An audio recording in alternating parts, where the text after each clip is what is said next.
Əzizlərim, deməli, belə bir qərara gəldim.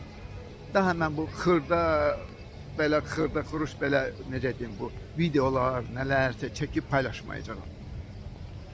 Bu yadıma düşdü. Bizim rəhmətli Səyavuş. Deyir, sən nə yürümürsən bu xırda xuruş al-verdə?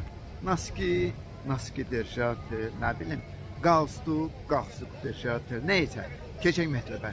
Niye mən daha paylaşmayacağım belə şeylər, orada problemləri? Çünki məndə olan məlumata görə İlham Əliyevin bandası həbs ediləcək. Bəli, bandası. Ona görə mən çəkilirəm bir kənara.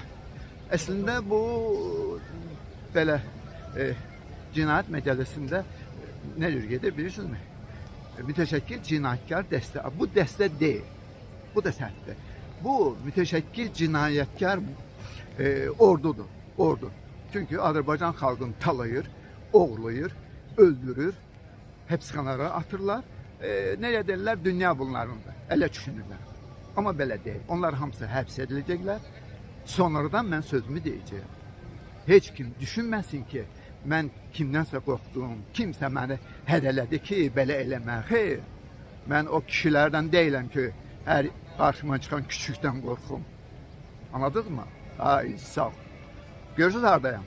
Hardayım ben? Fevvaralar meydanında bakın.